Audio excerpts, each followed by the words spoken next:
morning, everyone. Good to see you. Thank you for coming out here in the middle of March on a blustery day. Welcome to all of you online. Good to have you with us. And there's always folks that are here for the first time. I'm curious if you are one of them. Is there anyone here? 1, 2, 3, 4, 5, 6, 7, 8, 9.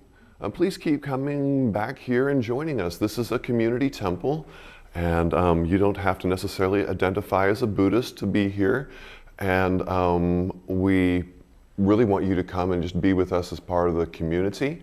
And as we say, study this one mystery, this one life that I have. And right now we're in the midst of and kind of winding down a series that we've been doing about the kitchen and kitchen practice. There's a document called the Tenzo Kyokun, and it is about how you practice in the kitchen. But as one senior monk teacher told me one time, we are always cooking. And what is it that we are always cooking? This document was written in the 13th century by the founder of this school of Zen named Eihei Dogen, and it is something that is very applicable. So if you come here today and you're curious about hearing a talk about Zen and Zen principles and you are not into cooking, that is just fine.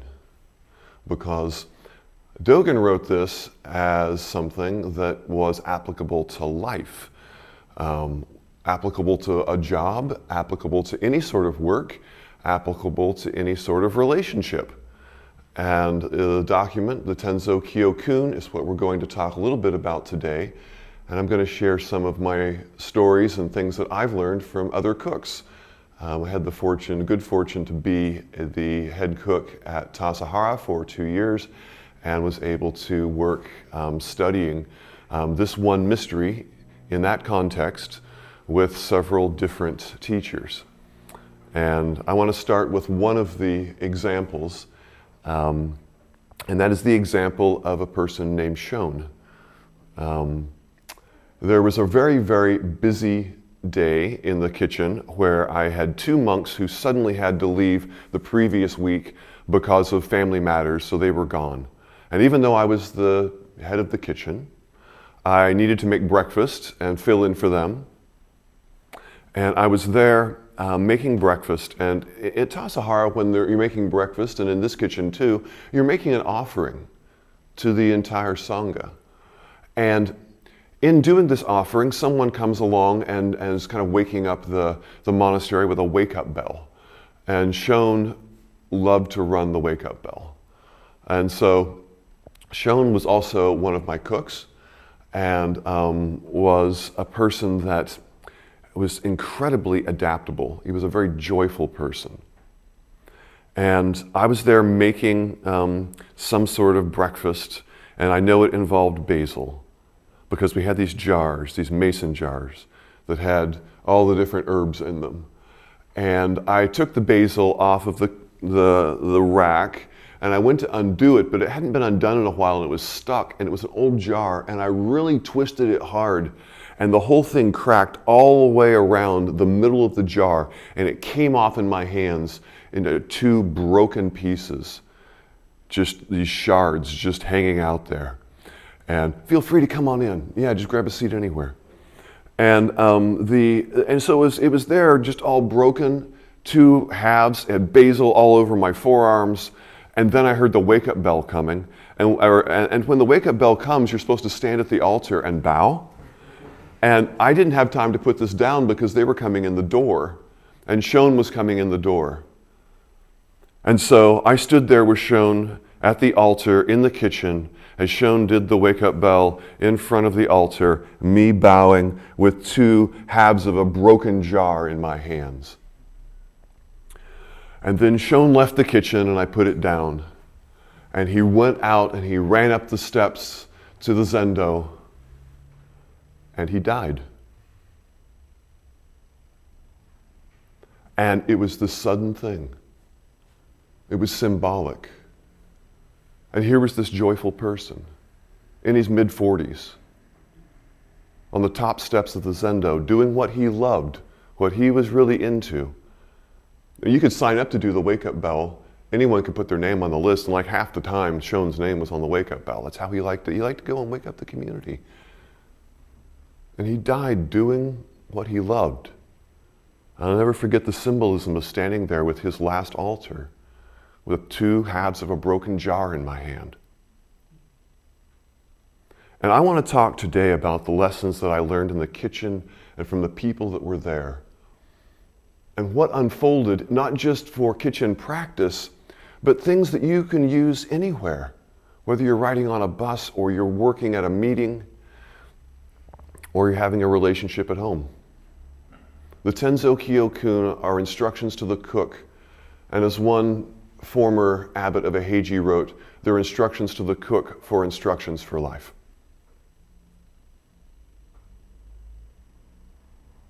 Now, one of the reasons why the kitchen practice is so incredibly powerful in the monastery is that we always talk about this thing about the way, and we talk about the things that we need to do, the means to an end, the production.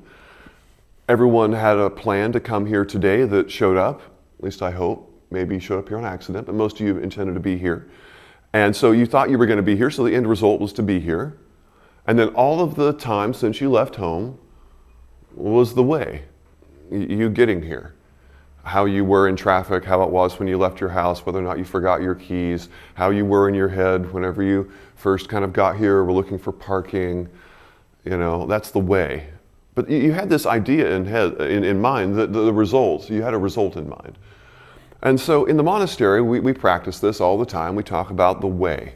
How do you actually do things where you're not holding your breath? I mean, I've spent many years of my life holding my breath, if you will. You might identify with that as well. Like, one day I will live my life. One day I will be doing what is my life. Right now, this clearly isn't my life, but I will get to that one day. I'm going to get through college. I'm going to get my first job. I'm going to eventually find someone to be my partner. I'm going to maybe, save some money. I'm going to get a 401k. I'm going to try to buy a house, try to get promoted. Eventually, one day I'll be living my life. It's not quite my life just yet. And this continues all the way until, you die. There's no end to this mind. And so in the monastery, we try to find a way to be here now, but we also need to get things done. And in the kitchen, it's incredible because it's the perfect place to practice this, because you have to get things done at least 3 times a day, or monks get very unhappy. And you want to get it done, not just done, but you want to get it done in a way that people kind of like it. It's got to be hygienic, hopefully somewhat cost-effective, maybe even appetizing, You have goals, And you're in the kitchen with all these other Buddhist practitioners. And you assume that we're all just trying to get this offering out to the Sangha. And yet, you can get really hurried in the kitchen. Someone burned something, someone forgot to chop something on the prep sheet, someone didn't tell somebody something else, all sorts of things, and you end up being in a rush. And so in the kitchen, you have this intersection of the way and results that are constantly being played out over and over and over again. The way and results, the way and results. How can I actually be here? How can I be, as that teacher said, cooked right now, while I'm actually trying to get somewhere, some idea of a meal that I'm trying to actually produce. So much of the Western thought is still guided by 2 fairly influential philosophers from the 17th century, the first half of the 17th century, René Descartes and Blaise Pascal. And a lot of people go back and look at them as the intersection of, say, reason and revelation, how things unfold and the teaching that's beyond, current wisdom, and the methodical scientific method and how to actually unpack things and know how things are. the intersection of the way, which lets things unfold, but then also needing to have some sort of sanity about what it is that we're doing. You want people to be healthy. And so these are things you can use when you are working in a tech job, working in a kitchen job, working with a relationship, talking to that person in the restaurant, driving a bus, whatever it is you're doing. And in the very end of the Tenzo Kyokun comes up with three kind of synopsis of what we just told you kind of things. You know, like you have a speech and at the end it's like, by the way, this is what we just told you. And they didn't tell you at the beginning this is what they were going to tell you. They kind of do in a general way. But there's three different minds. Three different minds. And these minds actually guide the way that you can be doing anything, whether it's driving an ambulance or it is, you know, just doing something a little bit more focused. And I hope wherever that ambulance is that, you know, that person is doing okay. And that that ambulance driver is grounded. And with those three minds, the joyful mind, the parental caring mind, and the big magnanimous mind are all throughout this document in regard to how it is interwoven with the different stories that are quoted from previous texts in China and from different lessons that are here today. And these three minds, and they're not, of course, three different minds, but they're three different mental, I guess you would say, capacities and states that have been cultivated over a period of time.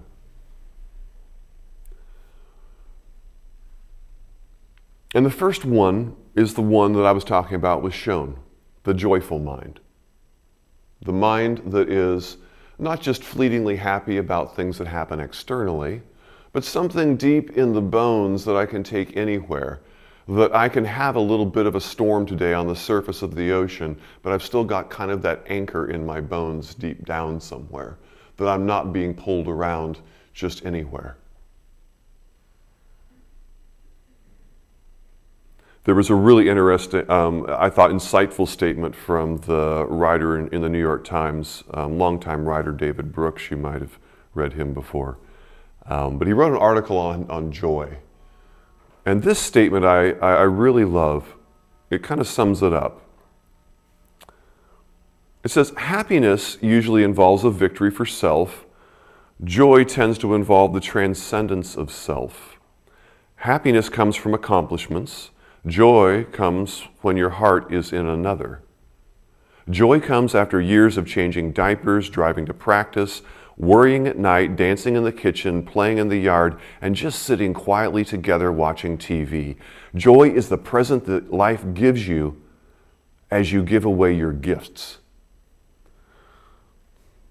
As you give away your gifts. Joy is something that is built through being connected to what's around you on a heart level. Have you ever gotten into a job that you're doing and forgot why you were doing that job and you really didn't love it anymore? And you know at some point in the past you kind of loved doing this, but the joy is gone. And you're just kind of showing up because you need to. That can happen in relationships. That can happen with processes in your life. That can happen with any job that you undertake. But joy is something that is really the attitude. And at the end of the Tenzo Kyokun, it talks about this is the attitude. This is kind of the spirit with which we go about these things. At the very beginning of the Tenzo Kyokun, it says, this work has always been carried out by teachers in the way and by others who have grounded the bodhisattva spirit within themselves. And what is the bodhisattva spirit? It's the spirit of I'm not making my primary reason for practice seeking my enlightenment, but I'm going to actually practice enough so that then I can help others in their path toward realization and ending their suffering and enlightenment. It is something that is a way that is grounded in being connected to others.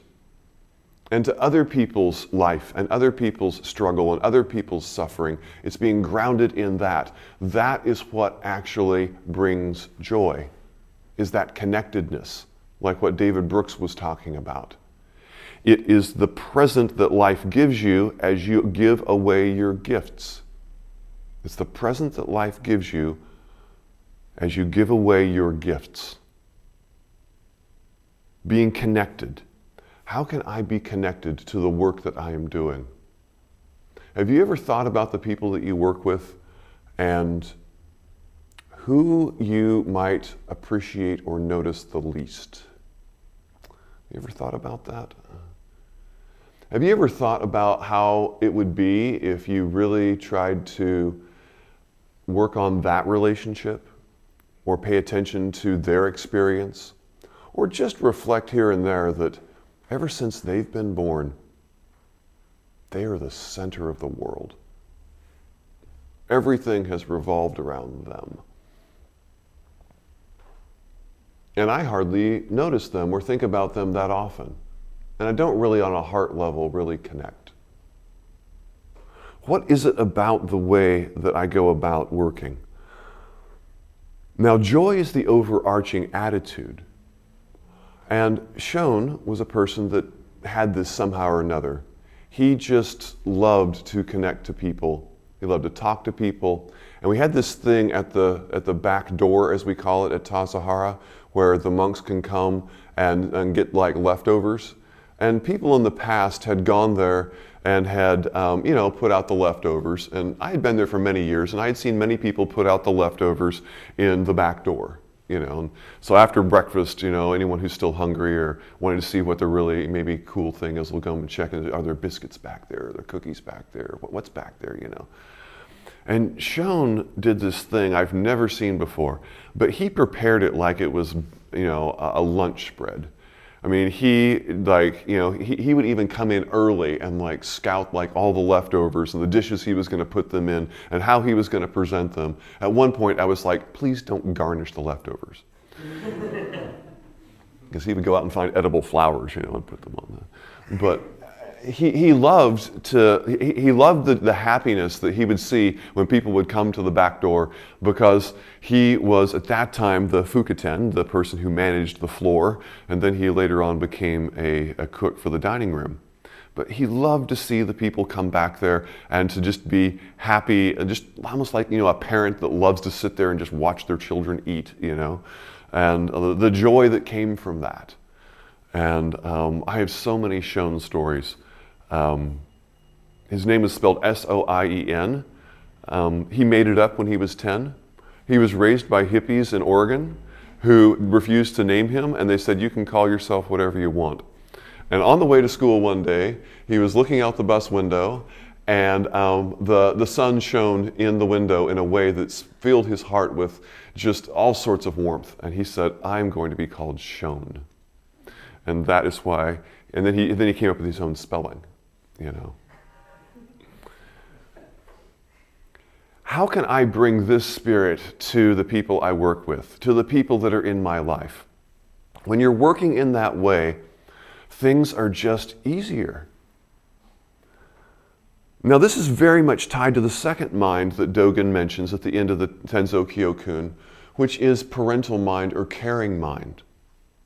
This is how we actually handle the objects. So the spirit is the joy. How we handle the objects, it says to treat the vegetables. The very beginning is talking about the head cook, the Tenzo, and they're preparing for the day. And so after it says that there's this person that lives kind of like by the bodhisattva spirit, which is joyful.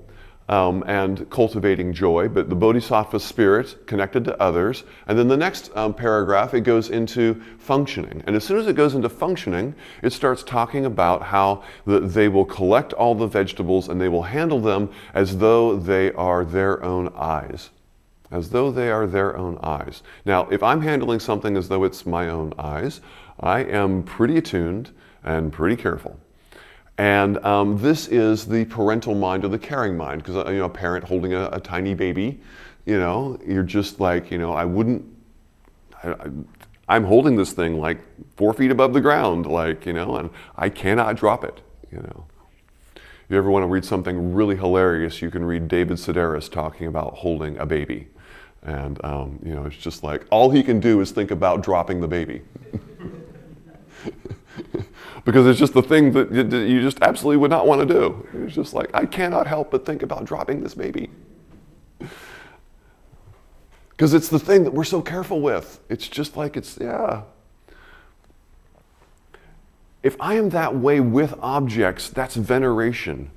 That is putting myself into something, the way people put themselves into, an old craft that someone's doing. You ever see someone who does, sewing, or somebody who really gets into gardening, and it's kind of like this craft. You ever see flower arranging in Japan? They had like this 20, or this I think it's a 45-minute ceremony for flower arranging, And usually at the end you'll have a vase that has like 3 things in it,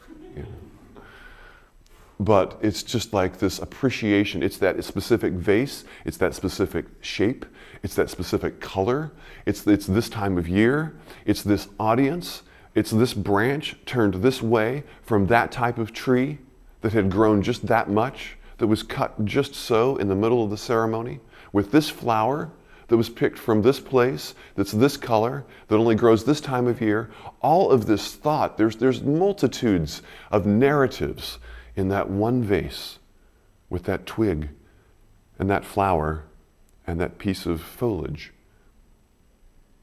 Veneration, bringing the mind into something. If we don't venerate anything in our lives, and we have these amazing tools where, you could have ruled the world 30 years ago with an iPhone 16, We just throw it on our bed and shove it in our back pocket, and, What would it be to spend, a year trying to find something that you take for granted and to venerate it? Something at work, you get to work and there's this routine where you get there. What if you took 30 seconds to really ground yourself and appreciate, and to get ergonomic, and to come up with your own ritual for the thing that you're with?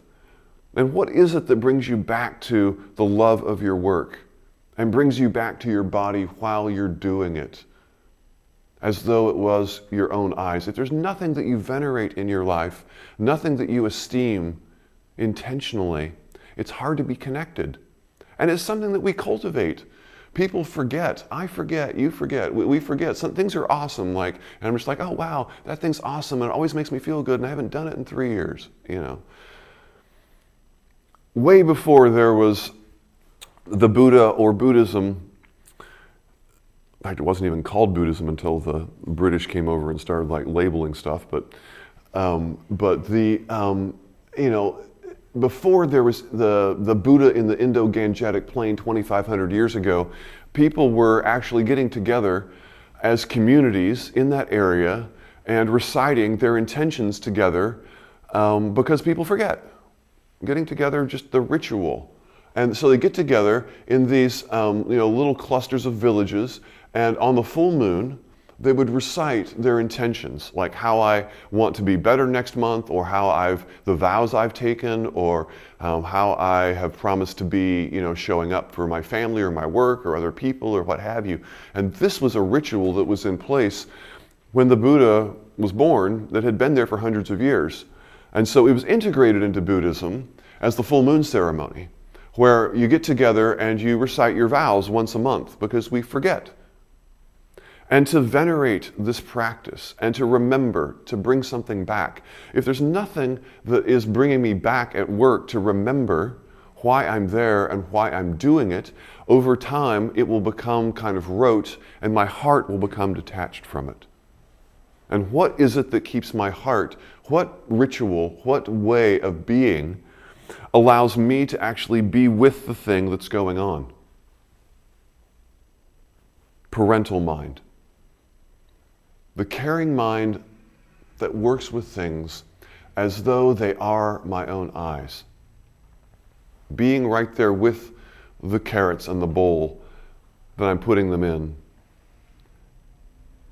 as though it's the most important thing on the planet. Because that's what I'm doing. I'm not doing anything else. And if you do something as though it's the most important thing on the planet, then you can't get too tight around it, or else you won't do it right. You actually have to do it in flow. You have to do it in a way that's skillful. You want to show up and be there for the thing.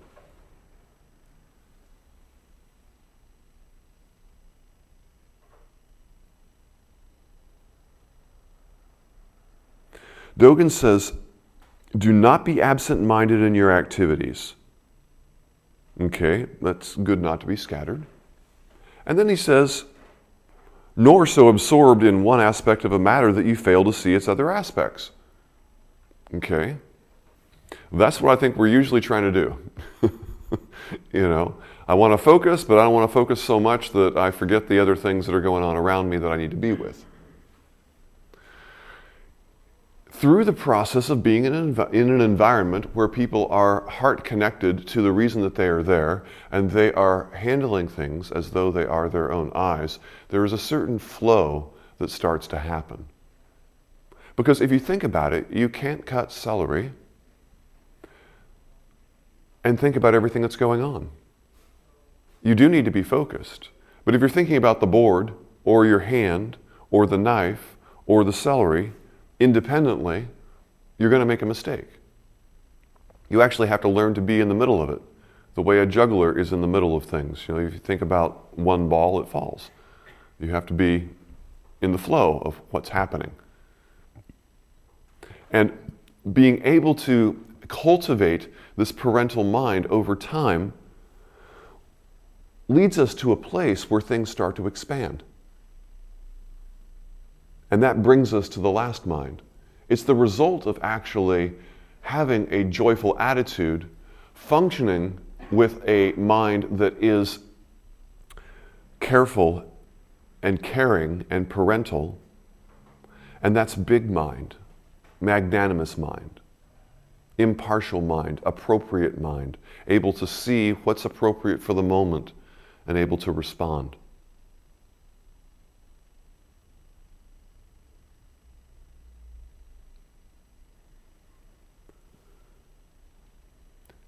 When we were working in the kitchen, we did this thing that I called adopt something.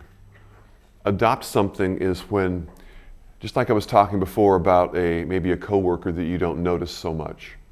You can also do that on a platform and waiting for a train. You're like, who here would I not have noticed? You know, there's always things that we are focusing on and things we're kind of ignoring, you know. So in the kitchen, I invited people to adopt something. And the adopting was to find something that is really mundane and to make it your baby. You know, to pay attention to that thing and spend 3 or 4 minutes a day taking care of it. One of the times in one of these exercises, I adopted one of our sinks, a very innocuous back sink that, you know. And I got to know all the little tiny gaskets, and I even brought like a toothbrush and I hit it, and sometimes I would clean around the edges of it. And you know, it kind of, you notice I have a period of time like when you install a sink, it's all shiny, you know, but then it kind of just, the water as it dries on it, it gets kind of opaque, and it's like making that really shiny. And noticing where it's kind of leaking and the screw isn't really tightened on that handle. And just like I adopted this sink, I got really knowledgeable about how it was put together. Each little crevice, you notice like there's a little chip here, there's a little line there, you know. What is it to be cared for in that way? People love to be cared for in that way. People love to have people notice them. Everyone wants in some way to be noticed in a way that says, I care. But it's hard to show up for people and for Sangha mates like that if you aren't caring for anything in your life and cultivating that parental mind. Find something to adopt at work. Find something that is not currently being paid attention to by others. Or maybe it is and you just don't know it. But find something mundane that is purely about the attitude and the way, because you're going to have enough things in life where you have to have results. So find something that can really be about the way. There were no instructions for caring for the sink. So I could start caring for the sink and just stop at any time because I was out of time, and I could come back and care for the sink some other time. You know, it was boundless, it was timeless, it was just about the care. Cultivating that mind. This is the cooking, if you will, that I was talking about, how we are always cooking. We are always cultivating something. Why not bring our mind and our presence to what it is that we are doing?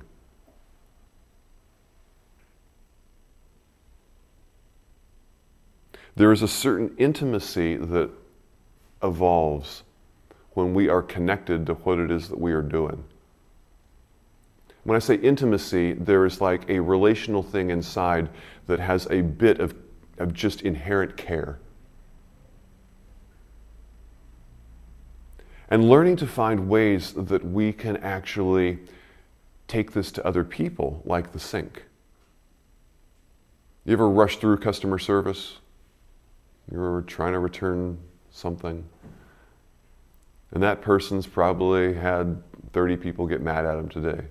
That must be the most thankless job, is the person that works the returns phone line for some product, you know. And usually you can hear that stress, that, you know, but I'm usually in a rush when I'm talking to customer service. And so, what is it to find the people that we don't notice, the moments that we rush through, to bring our heart to that moment, like it's that small dog we love, or like it's that person that we adore? What is it to actually cultivate things in that way? So this magnanimous mind is the stable mind.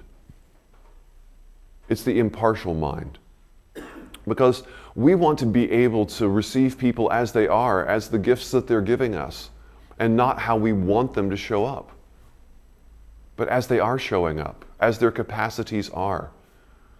To be able to express acceptance on a moment-to-moment basis to the people around us. That doesn't mean approval of their behavior, but acceptance.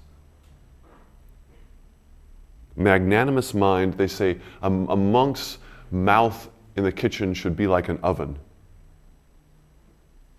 That doesn't mean monks are always hungry, which is true. But what happens with an oven? You open it, and whatever you put in it, the oven receives. And it cooks it. Impartial. The oven is not going, no, I want this, I don't want that. Yeah, I like this. Whatever you give the oven, it has a stable, magnanimous mind. This is what's going on right now. People want to put casseroles in me. I'm taking casseroles. Okay, now they want to put this in. Okay, I'm taking that. A monk's mouth is like an oven. We learn to actually go through life developing a joyful attitude, developing a care for the people around us and for our roles that we are engaging in, so that the end result, what we inherit from that building over time, is a magnanimous mind, is a mind that is accepting, is a mind that they say is stable, like a mountain. I studied with a monk at Tassajara who was the Tenzo there for a few years, named Mary Stairs. And she always seemed to emulate that quality to me, just being impartial. She was able to say the thing that needed to be said, very objectively, and then we would just move to the next thing.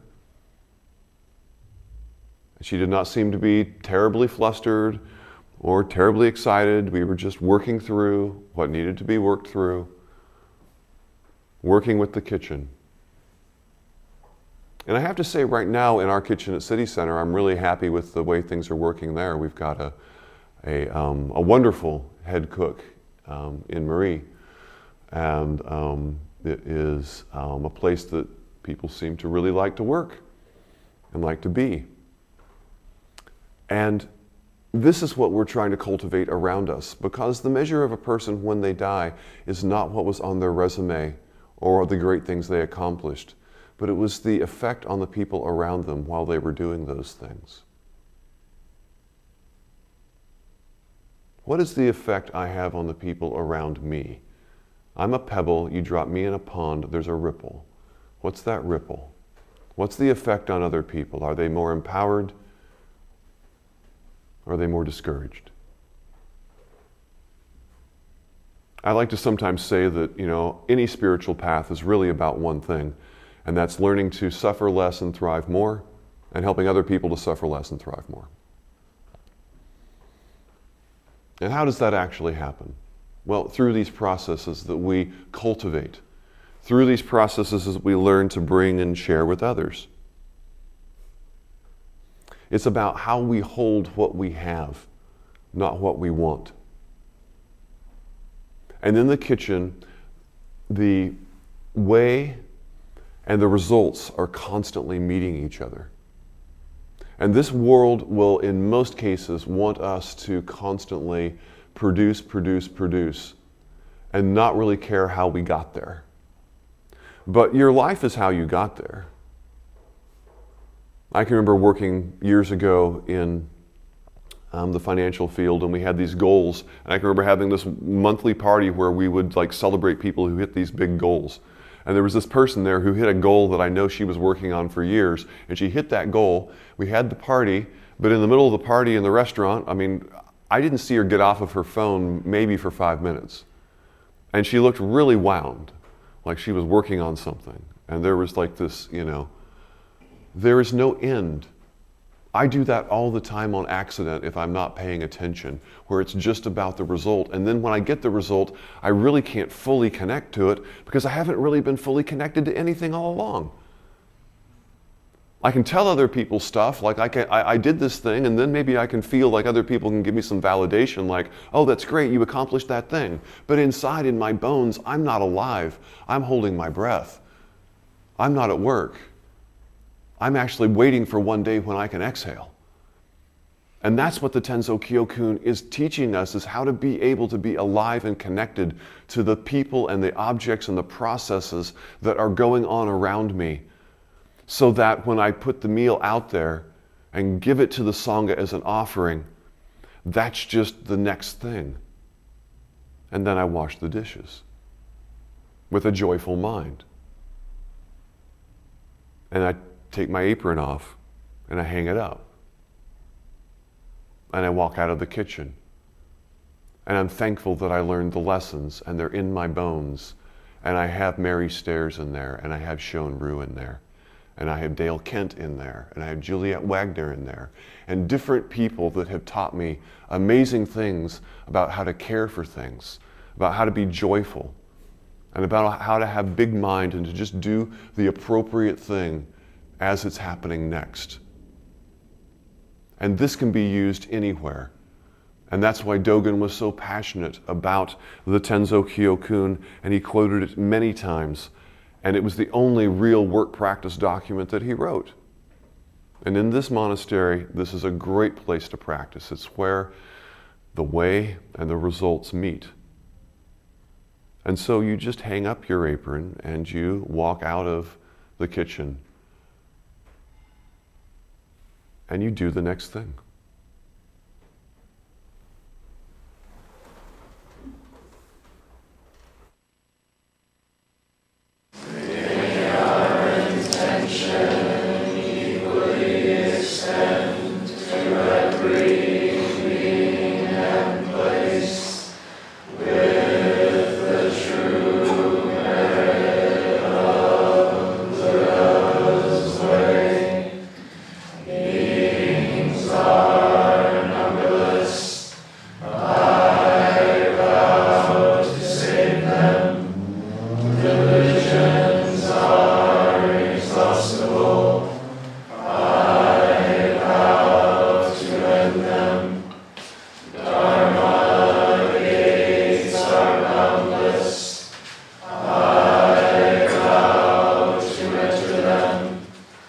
Buddha's way is unsurpassable.